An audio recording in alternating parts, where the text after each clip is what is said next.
أعوذ بالله من الشيطان الرجيم. بسم الله الرحمن الرحيم. السلام عليكم ورحمة الله وبركاته. الحمد لله رب العالمين،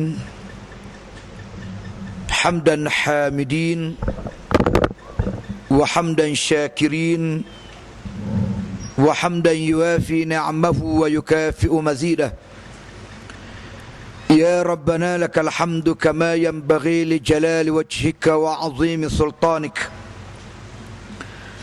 اللهم صل وسلم على رسولنا الكريم سيدنا ونبينا ومولانا محمد بن عبد الله، إمام المتقين وقائد الدعاة المجاهدين، وعلى آله وأصحابه والتابعين وتابعيهم بإحسان إلى يوم الدين. أما بعد.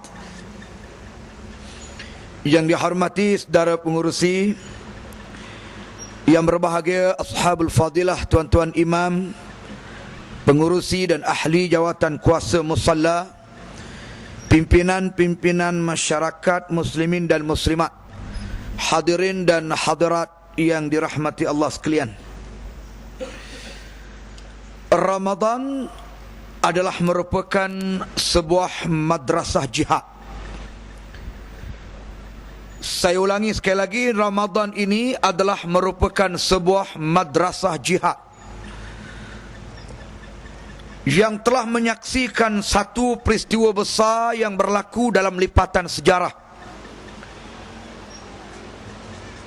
yang berlaku dalam lipatan sejarah kegemilangan Islam.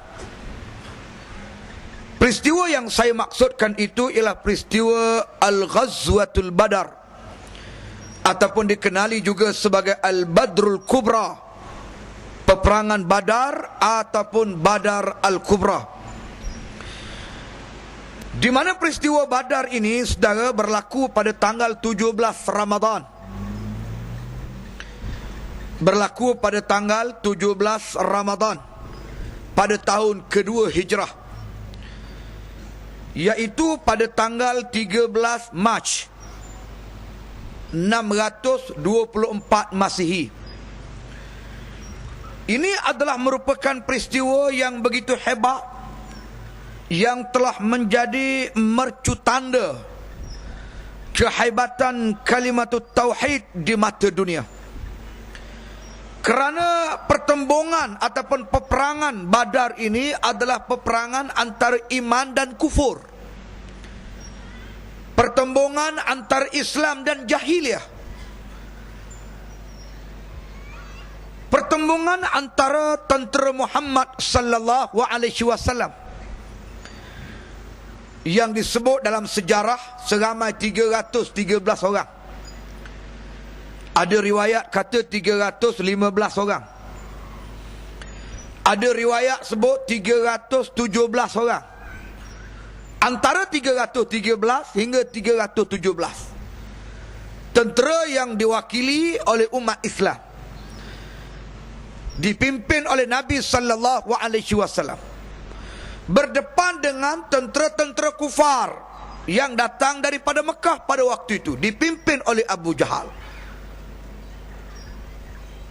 Dipimpin oleh Abu Jahal dalam jumlah lebih 1,300 orang.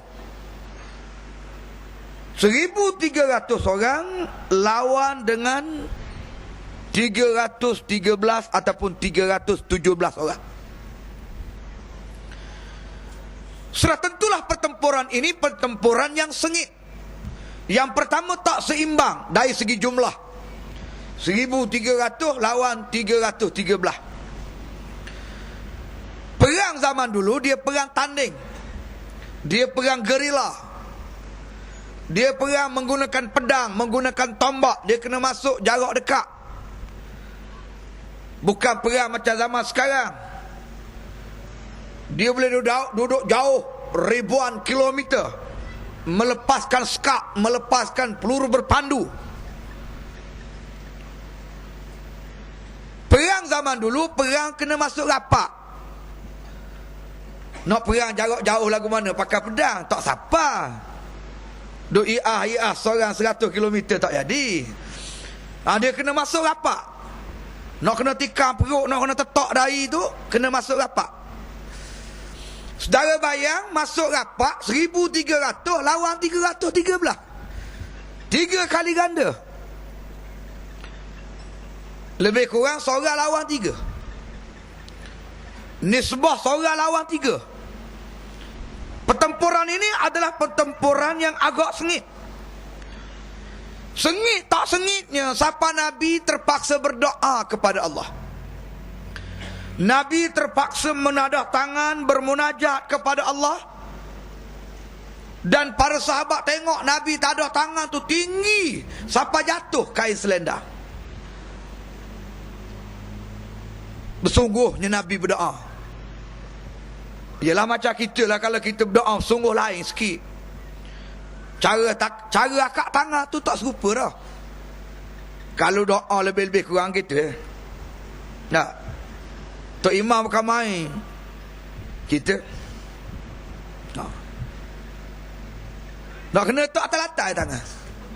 Malah apa? Nak berdoa akak tangan pun malah. Berdoa ni minta dengan Allah, supaya Allah tunai permintaan kita. Wak ke malahnya dia tu minta sambil lewat, tangan tak atas-atas.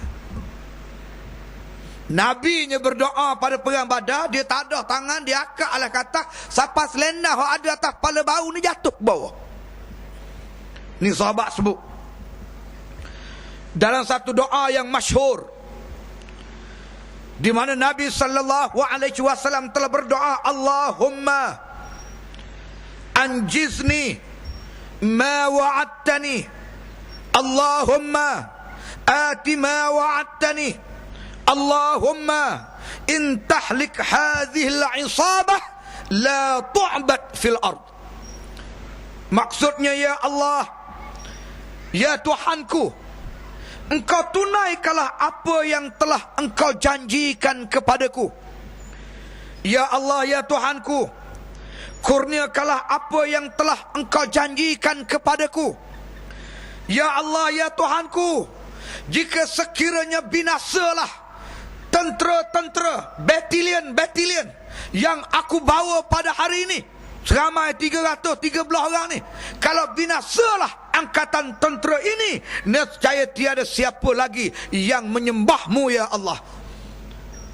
Nabi doa dalam keadaan penuh pasrah antara hidup dan mati, menentukan masa depan Islam, sama ada Islam ini akan terus berkembang ataupun berhenti setakat itu saja. Menandakan doa ini adalah doa yang menentukan antara Islam dan kufur, antara Islam dan jahiliyah. Sama ada Islam menang ataupun jahiliyah menang, antara iman menang ataupun kufur yang menang. Sampai Nabi kata, kalau kalah tentera ni, maka tak ada orang sembahmu, ya Allah, selepas daripada ni. Saudara yang dihormati sekalian, perang Badar ni gawat tak gawat, getir tak getirnya, dia berlaku pada tahun kedua hijrah. 2 hijrah ni maknanya Nabi baru bentuk negara Islam 2 tahun. 2 hijrah ambil tarikh daripada waktu Nabi hijrah daripada Mekah ke Madinah. 2 hijrah maknanya tahun kedua selepas Nabi hijrah. Artinya Nabi tegak negara Islam di Madinah, 2 tahun kemudian berlaku perang Badar. Saudara bayang, kita baru tubuh negara 2 tahun, baru meretah 2 tahun, nak mari serang dah, nak mari serang dah, baru 2 tahun meretah. Kurang-kurang tunggu biar cukup sepenggar. Sepenggar 5 tahun. Tak ada cukup sepenggar nak mari serang dah. Jahatnya, busuknya perut pedar dia ni. Nabi baru meretah 2 tahun, marilah serang dah. Dalam keadaan begitu, Nabi sallallahu alaihi wasallam Panggil sahabat dia bincang. Nak lawan ke dak ni? Nak lawan ke dak ni? Orang kafir mari daripada Mekah dengan kekuatan 1,300 orang ni. Nak lawan ke dak? Nabinya walaupun dia pemimpin, dia boleh nak buat keputusan secara eksekutif. Dia ketua. Tapi Nabi ni ambil kira para sahabat, kerana pada waktu tu negara Islam ni baru 2 tahun dipimpin. Jadi apakah wajar nak perang ataupun nak kena buat MOU dulu, buat gencatan senjata dulu? Ke lagu mana? Nabi tidak ambil sikap buat keputusan sendiri, dia panggil sahabat mesyuarat. Sahabat ni ada 2 kategori. Kategori yang pertama kategori muhajirin. Kategori yang kedua ialah kategori al-ansar. Muhajirin ialah sahabat hak mari Mekah. Daripada Mekah mari ke Madinah berhijrah. Itu dia panggil sahabat muhajirin. Hak sahabat muhajirin ni 13 tahun dah duduk dengan Nabi di Mekah. Usrah dengan Nabi, tamring dengan Nabi, ikut kuliah Nabi, ikut pentarbiahan Nabi. Itu 13 tahun dah duduk di Mekah. Adapun orang Ansar ni baru 2 tahun duduk dengan Nabi. Ansar ni golongan Aus dan Khazraj yang ada di kota Madinah, yang menyambut kedatangan Nabi dan memberi pertolongan kepada Nabi untuk berjuang meneruskan Islam dan syariatnya di atas muka bumi ini. Jadi ada 2 kategori tu para sahabat tu. Nabi pun panggil lah sahabat ni bincang bagaimana caranya nak perang ke tidak. Apabila berkumpul depan Nabi belaka, tiba-tiba seorang sahabat perwakilan daripada golongan muhajirin, namanya Miqdad bin Aswad. Setengah kitab sejarah kita baca disebut Miqdad bin Al-Amru. Setengah kitab disebut Miqdad bin Al-Aswad. Baik, radhiyallahu anhu. Sahabat ni, nama Miqdad ni mari daripada golongan muhajirin. Dia bangun-bangun, dia pergi dekat dengan Nabi.